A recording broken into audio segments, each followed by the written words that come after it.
Bismillahirrahmanirrahim. Assalamualaikum warahmatullahi wabarakatuh.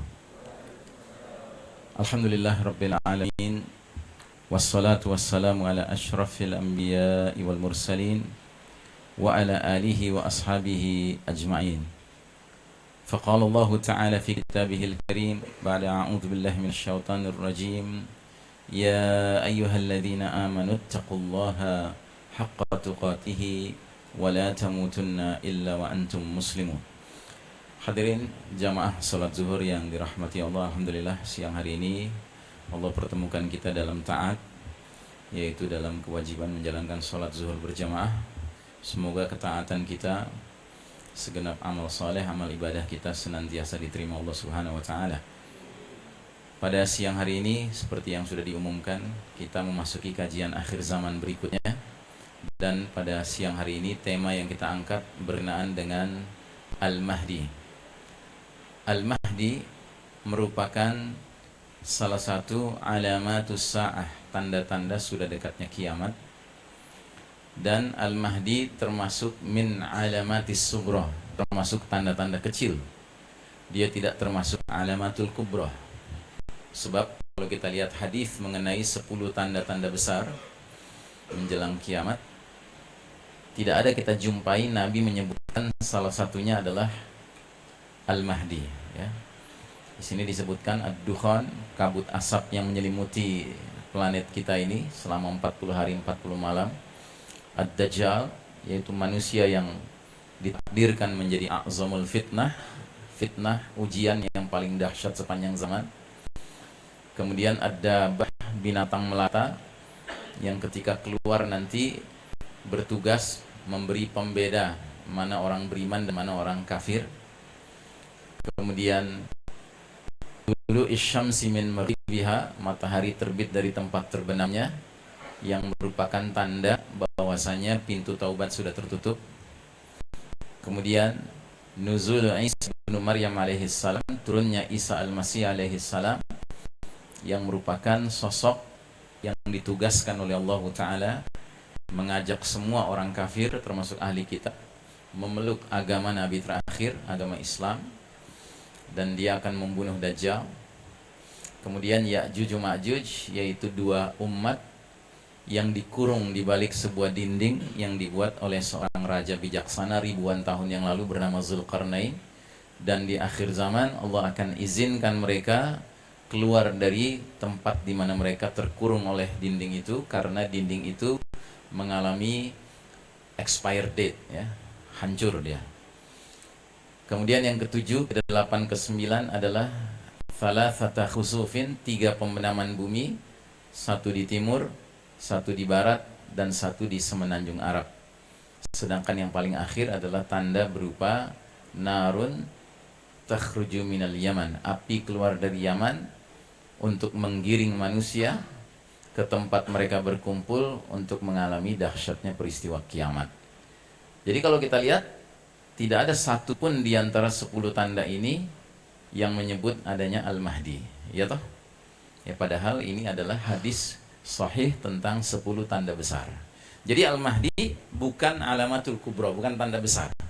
Dia tanda kecil. Tetapi walaupun dia tanda kecil, kemunculannya di sela-sela tanda besar. Jadi kalau kita mau mengkaitkan yang mana yang terkait dengan Al-Mahdi adalah nomor 9 ini, pembenaman bumi di semenanjung Arab, ya. Sebab nanti pembenaman bumi di semenanjung Arab itu berbeda dengan pembenaman bumi di timur dan di barat, ya. Jadi kalau kita lihat pembenaman bumi di timur dan di barat itu meliputi wilayah yang sangat luas. Ini pembenaman bumi di timur, ini pembenaman bumi di barat, ya, wilayahnya luas, ya, vast continental landslides, pembenaman bumi berskala benua, ya. Dan ngomong-ngomong yang di timur ini ada peta yang kita kenal, ya. Nah, jadi saudaraku rahimakumullah, sedangkan pembenaman bumi di Jazirah Arab ini kecil sekali, wilayahnya kecil sekali, tapi dia menentukan, dia merupakan peristiwa penting. Jadi kalau kita lihat di dalam petanya, pembenaman bumi di Jazirah Arab itu hanya terjadi baina Makkah wal Madinah, ya, antara Mekah dan Madinah. Nah ini, jadi antara kota Madinah, kota Mekah Ini terjadi pembenaman bumi. Tapi walaupun dia kecil wilayah pembenamannya, dia merupakan peristiwa penting. Karena saat pembenaman itu terjadi, ada pasukan dari Syam yang dikirim oleh seorang penguasa zalim untuk memerangi Al-Mahdi dan orang-orang yang berbaiat kepada Al-Mahdi di Ka'bah.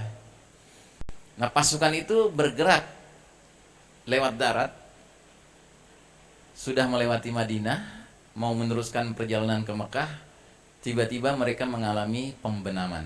Ya. Peristiwa pembenaman Jazirah Arab ini sekaligus merupakan pembenaman pasukan yang akan mengejar-ngejar Al-Mahdi. Mungkin kita bertanya-tanya, loh kenapa nggak dikirim pasukan dengan pesawat aja gitu? Karena sudah terjadi shutdown of modern technology. Teknologi modern sudah tidak ada. Ya. Nah jadi saudaraku rahimakumullah, ini satu-satunya tanda besar yang berkaitan erat dengan zuhur Al-Mahdi, hadirnya Al-Mahdi. Nah saudara sekalian rahimakumullah, Al-Mahdi bukan nama seseorang. Al-Mahdi adalah julukan. Artinya laki-laki yang mendapat petunjuk dan laki-laki yang ditunjuk Allah untuk memainkan peranan tertentu, yaitu peranan sebagai Amirul Mukminin fi akhir zaman, pemimpinnya orang beriman di akhir zaman. Ya. Dan Al-Mahdi yang kita fahami, umat Islam fahami, berbeda sama sekali dengan Al-Mahdi yang difahami oleh kaum Syiah. Kaum Syiah merupakan kaum yang sangat intensif membicarakan tentang Al-Mahdi ini. Saking intensifnya mereka membicarakan Al-Mahdi, kadang-kadang Muslim yang awam, kalau hadir di pengajian tiba-tiba ustadznya berbicara tentang Al-Mahdi, dia langsung curiga, nih ustadz kayaknya Syiah nih. Gitu. Karena seolah-olah permasalahan Al-Mahdi ini didominasi oleh kaum Syiah. Padahal tidak. Al-Mahdi ini adalah ajaran Islam. Ini bagian dari ilmu tentang akhir zaman yang harus kita ketahui. Semua kita harus mengetahuinya, Pak. Kalau kita tidak mengetahuinya, jangan-jangan kita masuk dalam perangkap pemahaman tentang Al-Mahdi versi Syiah. Ya. Ada dua catatan penting yang membedakan pemahaman kita kaum muslimin dengan pemahaman kaum Syiah tentang Al-Mahdi. Pertama, menurut mereka kaum Syiah, Al-Mahdi itu sosok yang sudah muncul sekian abad yang lalu. Tetapi pada usia 5 tahun tiba-tiba raib, menghilang. Kita tidak punya pemahaman seperti itu. Pemahaman kita kaum muslimin, Al-Mahdi itu akan muncul di akhir zaman, lahir dari keluarga biasa, dia sendiri orang biasa, tetapi ditunjuk Allah ketika sudah dewasa untuk memainkan peranan luar biasa. Itu saja. Sementara bagi kaum Syiah tidak, Al-Mahdi itu luar biasa. Dia hilang pada usia 5 tahun sekian abad yang lalu dan nanti akan muncul pada usia sudah dewasa. Yang lebih parah lagi, mereka berkeyakinan hilangnya Al-Mahdi pada usia 5 tahun sekian abad yang lalu, Pak, itu bersamaan dengan hilangnya Al-Quran yang asli. Ya, mereka menyebutnya Mushaf Fatimah. Jadi mereka mengklaim bahwasanya Fatimah binti Muhammad SAW, anaknya Nabi kita, istrinya Ali bin Abi Thalib, itu adalah yang memiliki Mushaf Al-Quran yang asli, namanya Mushaf Fatimah, kata mereka. Ya, kita nggak punya sebutan itu, Pak. Dan menurut mereka tebalnya Al-Quran yang asli itu, Pak, 3 kali lipat dari tebalnya Quran kita. Dan beda sama sekali dengan Quran kita. Nah, sehingga kita bertanya kan, kalau mereka berkeyakinan sekian abad yang lalu kitab suci Al-Quran ini hilang, ya, lalu pegangannya apa? Selama berabad-abad kitab petunjuknya apa? Nah, jawabannya adalah pada fakta kaum Syiah menambah salah satu rukun iman, yaitu iman kepada al-walayah. Al-walayah itu artinya loyalitas kepada pimpinan, kepada imam. Gitu. Makanya di dalam keyakinan kaum Syiah, seperti yang ditulis oleh Khomeini, tokoh Syiah dalam kitabnya Al-Hukumah Al-Islamiyah, pemerintahan Islam, dia mengatakan, bagi kami kaum Syiah, imam-imam kami, pemimpin-pemimpin kami, derajatnya, kedudukannya lebih tinggi dari para malaikat dan para nabi. Jadi setara dengan Tuhan. Karenanya nggak perlu kitab suci. Yang penting ada imam. Karena imam ini nanti yang akan menentukan mana yang halal, mana yang haram. Ngerti? Ya. Sedangkan bagi kita umat Islam, orang-orang beriman, hakut tahlil wa tahrim, hak menghalalkan dan mengharamkan itu milik siapa? Milik Allah semata. Nggak boleh ada manusia main keluarin fatwa saja, ini halal, ini haram gitu. Nggak ada dasarnya, nggak ada ayatnya, nggak ada hadisnya, nggak boleh. Tetapi Allah berhak menetapkan mana yang halal dan mana yang haram. Nah, bagi mereka imam-imam itu punya hak itu, Pak. Gitu. Ngerti ya? Nah, jadi ini perbedaan kita yang pertama dengan kaum Syiah tentang sosok Al-Mahdi. Perbedaan kedua, bagi mereka kaum Syiah, jika nanti Al-Mahdi sudah muncul, ya, maka Al-Mahdi mempunyai hal-hal yang bersifat supranatural, ajaib, gitulah. Dan dalam hal ini apakah ajaibannya Al-Mahdi menurut mereka? Menurut mereka, jika Al-Mahdi nanti sudah muncul, sudah tampil, sudah hadir, ya, maka Al-Mahdi akan menghidupkan orang-orang tertentu dari kuburan mereka untuk dihidupkan, hidup lagi gitu loh. Sudah mati, dihidupkan lagi. Dan dalam hal ini yang dia akan hidupkan siapa? Dia akan pergi ke Madinah, dia mengunjungi makam Nabi Muhammad SAW. Habis itu ke sebelah makam Nabi Muhammad SAW, dia hidupkan kembali Abu Bakar dan Umar dari kuburannya. Untuk apa? Untuk disalib, disiksa sampai mati. Tuh kok gitu amat? Ya karena mereka tuh bencinya luar biasa sama Abu Bakar dan Umar, Pak. Kenapa mereka benci? Karena menurut mereka, begitu Nabi Muhammad SAW wafat, semestinya yang menjadi khalifah langsung siapa? Ali bin Abi Thalib. Mereka punya dalil-dalil mereka sendiri gitu loh, untuk meyakini bahwa harusnya Nabi wafat, Ali yang menjadi khalifah. Yang jadi khalifah Abu Bakar. Kemudian Abu Bakar wafatnya menggantikan Umar. Mereka benci luar biasa sama Abu Bakar dan Umar, Pak. Mereka menuduh Abu Bakar dan Umar radhiyallahu anhuma ini sebagai manusia-manusia kriminal, penjahat, merampas hak kepemimpinan Ali, ya, dan mereka yang jadi pemimpin. Dan nggak berhenti sampai di situ, Pak. Mereka kafir kan Abu Bakar dan Umar. Dan itu sampai diabadikan dalam sholat mereka, Pak. Kalau Anda lihat sholat mereka, itu kan kalau mereka salam kanan salam kiri sambil gini-gini kan, tepuk-tepuk gitu, Pak. Itu sambil tepuk-tepuk sambil melaknat tuh, laknatlah Abu Bakar, laknatlah Umar gitu. Dan nggak hanya dua ini yang dilaknat, Pak. Anak-anak mereka yang merupakan istri Nabi, Ummul Mukminin juga dilaknat. Siapa itu? Aisyah binti Abu Bakar yang merupakan istri Nabi SAW, Ummul Mukminin, itu dilaknat sama mereka. Hafsah binti Umar yang juga merupakan Ummul Mukminin, istri Nabi Muhammad SAW, dilaknat sama mereka. Makanya sekali lagi saya ingatkan, Pak, antara kita dengan Syiah bukan beti, Pak, bukan beda tipis. Beda, nggak pakai tipis, nggak pakai tebel, Pak. Gitu. Bagaimana mereka mau berukhuwah Islamiyah sama kita? Kan mereka selalu menggaungkan ukhuwah Islamiyah, ya kan? Untuk Islam yang satu, wah gitu, selalu bahasa mereka begitu, ya kan? Bagaimana mungkin mereka mau ukhuwah sama kita, Pak? Boro-boro dengan kita yang dosanya banyak, Pak. Dengan Abu Bakar dan Umar yang sudah menjadi sahabat-sahabat yang dijamin surga oleh Nabi saja, mereka tidak bisa berukhuwah, mereka laknat, mereka kafirkan. Paham ya? Nah, jadi ini penting, Pak, kita pahami supaya kita jangan sampai terjebak suatu ketika kita mungkin baca kitab atau kita hadir di pengajian yang ngomongin Al-Mahdi, nggak taunya versi mereka. Gitu, hati-hati, ya. Jadi sekali lagi kita umat Islam tidak punya pemahaman tentang Al-Mahdi yang neko-neko seperti itu. Pemahaman kita adalah Al-Mahdi seorang laki-laki biasa, lahir dari keluarga biasa, namun setelah dewasa Allah tunjuk untuk memainkan peranan luar biasa sebagai Amirul Mukminin fi akhir zaman. Ya. Nah, kemudian catatan yang berikutnya, kalau kita bicara Al-Mahdi, Pak, kita bicara kepemimpinan. Ya toh? Gitu. Nah, kalau kita bicara kepemimpinan, saya jamin, Pak, Al-Mahdi nanti menjadi pemimpin umat Islam ini nggak pakai penghitungan suara. Itu saya jamin, Pak. Ya. Jadi tolong jangan bermimpi bahwa Al-Mahdi kayak yang kebanyakan ini, Pak, gitu loh, lewat penghitungan suara muncul dia jadi pemimpin. Nggak begitu, Pak, ya. Allah punya cara sendiri, skenario Allah jauh lebih cantik daripada skenario bikinan manusia yang penuh tipu daya ini, Pak. Nah, jadi saudaraku rahimakumullah, Al-Mahdi secara kronologi, jadi kalau kita lihat 10 tanda besar ini, para ulama terdahulu bila membicarakan 10 tanda besar, pada umumnya mengatakan bahwa tanda besar pertama adalah khurujud Dajjal, keluarnya Dajjal. Sedangkan Syekh Al-Mubayyad, penulis kitab ini Dr. Muhammad Ahmad Al-Mubayyad, beliau seorang ulama yang hari ini masih hidup bersama kita, Pak. Ya. Dia punya 2 keistimewaan. Satu, dia ahli hadis, sehingga kitab ini menghimpun riwayat-riwayat yang bisa dipertanggungjawabkan, ya, karena beliau ahli hadis, ya. Yang kedua, beliau orang Palestina, orang Filistin, orang Gaza, ya, yang artinya apa? Dia sudah kenal betul dengan tabiat musuh utama Allah Subhanahu wa taala, al-Yahud laknatullah alaihim. Dia kenal betul.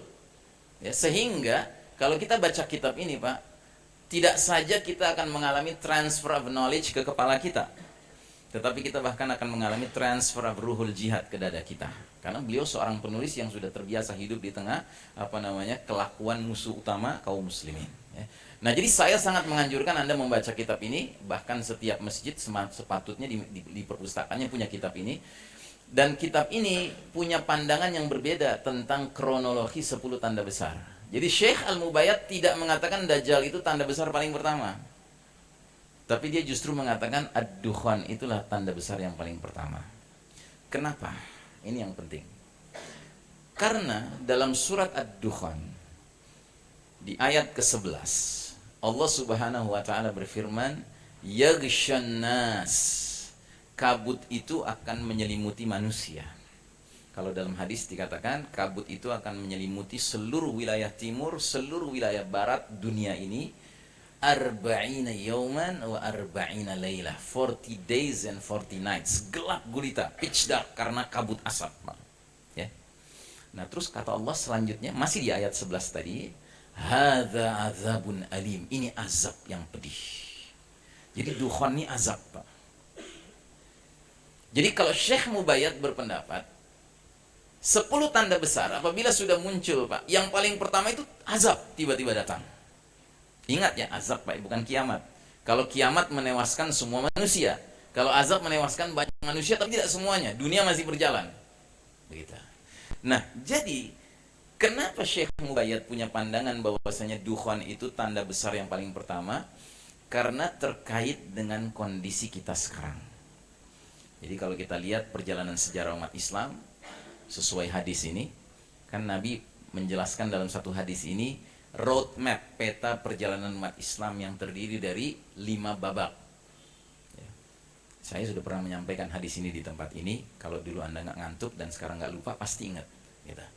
Nah, hadis ini adalah ringkasan sejarah umat Islam yang kata Nabi terdiri dari 5 babak, dan pergantian babak itu terkait dengan kelakuan karakter pemimpinnya.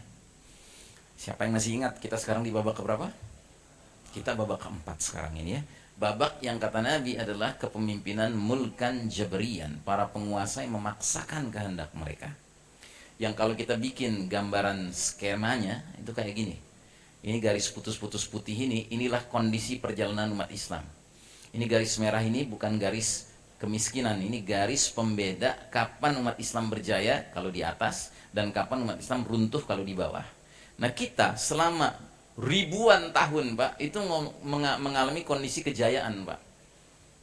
Jadi umat Islam selama ribuan tahun semenjak Nabi hijrah ke Madinah, kemudian dipimpin oleh Khulafa Ar-Rasyidin di babak kedua, kemudian dipimpin oleh para mulkan adon, raja-raja menggigit yang notabene adalah para khalifah-khalifah, memimpin dengan sistem khilafah yang berarti Quran dan Sunnah menjadi sumber hukum satu-satunya.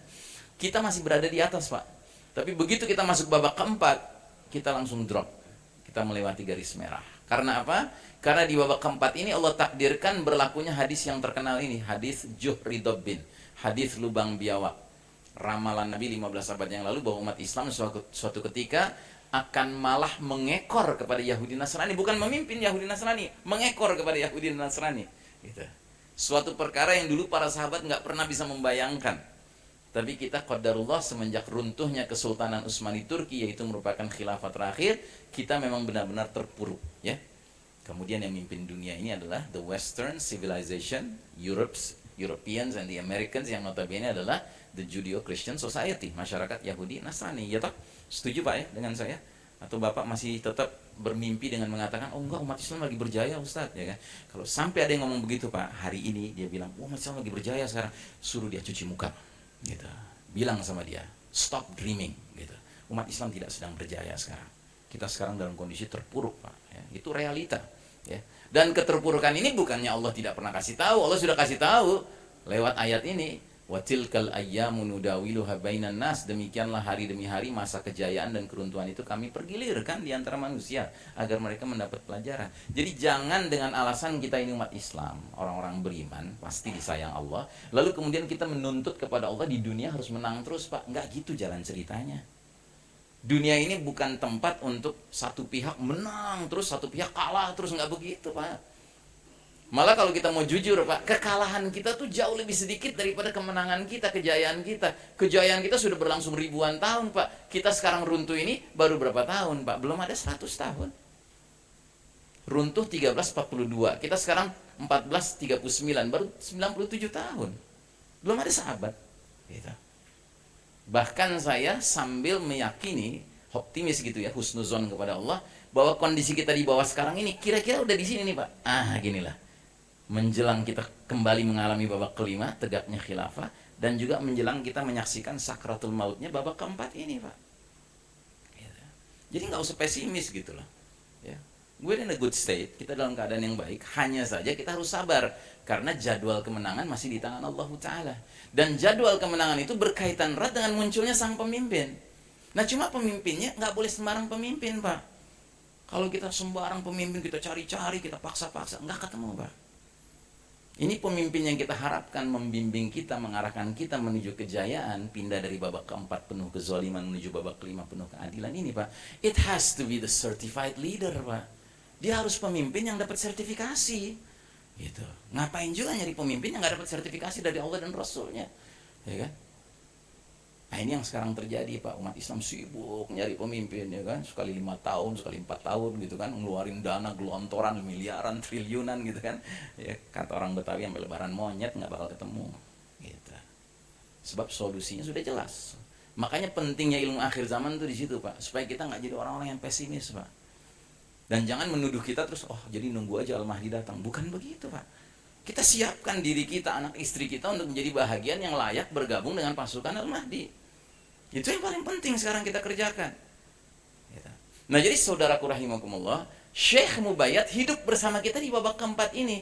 Para ulama-ulama dulu Pak, yang mengatakan Dajjal paling pertama keluar dari 10 tanda besar, mereka hidup di babak ketiga atau babak kedua. Kalau babak pertama sih bukan para ulama lagi sebutannya, para sahabat. Gitu. Ini kan para ulama banyak yang bicara tentang akhir zaman. Nah ini mereka hidup di babak kedua, babak ketiga. Mereka masih hidup dalam kondisi kejayaan. Mereka merasakan betul betapa amannya umat ini hidup gitu. Nanti muncul tiba-tiba Dajjal. Itu pemahaman mereka. Tapi kalau Syekh Mubayyad tidak, karena kita sekarang berada di babak keempat, sedangkan babak keempat ini merupakan babak di mana peradaban umat manusia sudah mencapai tingkat ya, kesombongan, kemaksiatan, kemungkaran, kefasikan, kekufuran, kesyirikan yang luar biasa. Pasti ketika sampai tingkat tertentu Allah akan datangkan azab. Jadi azab ini it's not bad for us. Dia nggak buruk bagi kita Pak. Dia baik buat kita. Karena dia adalah ekspresi Allah Ta'ala menyatakan kepada pihak barat yang menguasai dunia sekarang ini dengan penuh kesombongannya, enough is enough. Begitu. Cuma tinggal kita ini mau mempersiapkan diri nggak menghadapi itu. Atau kita mau bermimpi juga sama orang-orang barat itu. Ya. Misalnya dibacakan hadis tentang akan terjadinya shutdown, yaitu hadis yang berbunyi wa uttum min haitsu bada'tum wa uttum min haitsu bada'tum wa uttum min haitsu bada'tum, yang artinya kalian akan kembali kepada kondisi seperti sedia kala, kalian akan kembali kepada kondisi seperti sedia kala, kalian akan kembali kepada kondisi seperti sedia kala. Dia masih tetap aja mengatakan, enggak gitu maksudnya hadis ini. Akhirnya hadis mengisyaratkan bahwa akan terjadi setback Pak secara peradaban kita ini, seluruh manusia. Karena apa? Kan peradaban yang so-called teknologi canggih ini Pak, dia tidak membawa kebaikan, dia justru menimbulkan fasad, kerusakan. Gitu. Memangnya Anda pikir perut-perut kita gendut-gendut gini Pak, ini nggak ada kaitan dengan teknologi canggih Pak? Terkait erat. Kita sekarang nggak pernah yang namanya harus ganti channel dengan pergi ke TV-nya gitu, ganti channel. Nggak pernah kan? Kita bisa duduk aja Pak, ceng gitu. Ya gimana agak gendut lama-lama. Gitu. Rusak Pak. Belum lagi GMOs-nya ya, genetically modified organisms ya, makanan-makanan rekayasa genetika Pak. Ini menimbulkan banyak penyakit. Ayamnya kelihatan gemuk padahal disuntik hormon. Ya kan? Menghasilkan telur yang jumlahnya nggak seperti yang biasa gitu loh, banyak gitu. Ya kan? Padahal akibatnya ayamnya stres, telurnya stres, yang makan orang-orang stres. Gitu, ya kan? Ini buruk Pak. Teknologi canggih ini pada hakikatnya banyak keburukannya. EM, ya kan? EM, electromagnetic waves ya, gelombang-gelombang elektromagnetik, ya kan? Ini kan banyak menimbulkan penyakit, Pak. Cuma karena kita merasa ini menimbulkan kemudahan urusan komunikasi kita tetap pakai kan. Tapi kalau kita mau jujur, Pak, ya kan? Memang akhirnya nggak cukup jujur, Pak. Harus akhirnya Allah sendiri yang mengatakan, udah stop, nggak ada pakai komputer, nggak ada pakai ini ya kan. Sudah, insya Allah Pak kita sehat Pak nanti. Gitu. Cuma nggak bisa mengharapkan kenyamanan lagi. Gitu. Nah jadi kemunculan Al-Mahdi itu akan terkait erat dengan sudah terjadinya shutdown of modern technology. Karenanya sekali lagi saya ingatkan, kita tidak perlu lagi mentertawakan seorang ayah yang serius mendorong anaknya belajar memanah, berkuda dan berenang. Karena itu perintah Nabi. Didiklah anak kalian memanah, berkuda, berenang. Ya di samping memang itu perintah Nabi, juga kita nantinya kalau menghadapi peperangan-peperangan di akhir zaman memang menggunakan itu lagi Pak. Jangan Anda harapkan bisa menemukan hadis di mana menerangkan Al-Mahdi nanti berperang, ya itu pakai drone, pakai komputer, nggak akan ketemu. Bahkan Isa alaihissalam membunuh Dajjal pakai apa? Pakai tombak kan? Gitu. Nah itulah rahasianya, gambarnya juga demikian. Bahwa setelah kita hidup di babak keempat yang gambarannya seperti gedung ini, ya kan? Kita kembali lagi pakai kuda. Semua babak-babak tuh pakai kuda Pak, kecuali babak keempat. Justru ini babak yang abnormal Pak. Gitu. Dan kalau sudah shutdown of modern technology, akhirnya umat Islam mau tidak mau berhenti bermimpi. Sekarang kan banyak umat Islam yang bermimpi Pak ya, kita harus kejar ketertinggalan dari barat di bidang teknologi. Kayaknya bangga banget gitu ngejar itu. Padahal kasar katanya nih, kita punya 1000 orang kelas Habibie pun, kualitas Habibie pun kita kirim ke Amerika, ke Eropa, ke Jepang gitu kan, nggak bakal nyampe Pak ngejar ketertinggalan mereka. Kenapa? Karena mereka akan ngasih. Emangnya Anda pikir orang barat kafir itu yang menguasai teknologi sekarang mau ngasih secara jujur kepada orang-orang muslim yang belajar jauh-jauh ke sana kelengkapan pengetahuan teknologi ini? Nggak mungkin Pak. Boro-boro. Begitu sebuah negeri muslim sudah kelihatan punya kemampuan bikin kekuatan tenaga nuklir, apa ya dimudahkan izin untuk punya pembangkit tenaga nuklir? Enggak. Artinya apa? Memang akhirnya kita harus akui Pak, shutdown of modern technology ini it's good for us. Ini baik buat kita. Makanya daripada kita melawan kenyataan yang bakal terjadi nantinya Pak, mendingan menyiapkan diri. Gitu. Kita menyiapkan diri sambil, bukan saya sedang menganjurkan Anda berhenti pakai komputer, berhenti pakai, enggak, pakai selagi masih ada Pak. Cuma sampai ke titik di mana nanti begitu kita sadar, oh ya akan terjadi shutdown, kita menyesuaikan diri dengan skenario Allah Ta'ala itu. Saudara sekalian rahimakumullah, betapapun saya ingin melanjutkan pembahasan ini, tapi saya tahu Anda semua orang kantoran, ya kan, punya jadwal jam 1 harus masuk, ya kan, jadi terpaksa saya cut sampai di sini. Insya Allah nanti pada jadwal berikutnya kita lanjutkan tema tentang Al-Mahdi ini. Nah sebelum saya tutup, ya saya persilahkan kepada Anda yang tertarik untuk mendalami ilmu akhir zaman ini untuk melihat buku-buku kami yang kami tulis dengan sederhana saja, ya, tidak terlalu heboh sih bukunya. Itu ada 4. Dan itu pun salah satunya sedang tidak hadir karena sedang direvisi, yaitu boleh jadi kiamat sudah dekat. Tapi yang tentang Al-Dajjal, tentang Al-Mahdi, tentang Isa alaihissalam dan perannya di akhir zaman ini tersedia. Ya, ada di bawah, ada gerai sederhana di dekat tempat sepatu menjual buku-buku ini. Begitu juga buku tentang ensiklopedia akhir zaman tadi. Ya, sekali lagi ini buku sangat baik ya, karena ini buku menurut kami paling komprehensif dan paling updated tentang ilmu akhir zaman. Ya. Dan dia membahas sampai ke tingkat tentang masalah shutdown modern technology itu ya.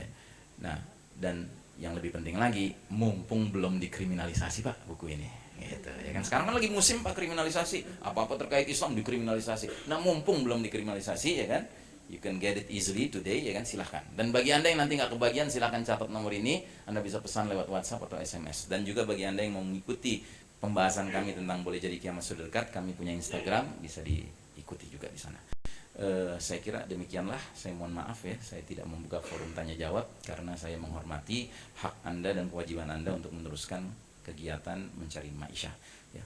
Kita akhiri majelis ini dengan doa kifaratul majlis. Subhanakallahumma wa bihamdika asyhadu an la ilaha illa anta astaghfiruka wa atubu ilaik. Walhamdulillahirabbil alamin. Wassalamualaikum warahmatullahi wabarakatuh.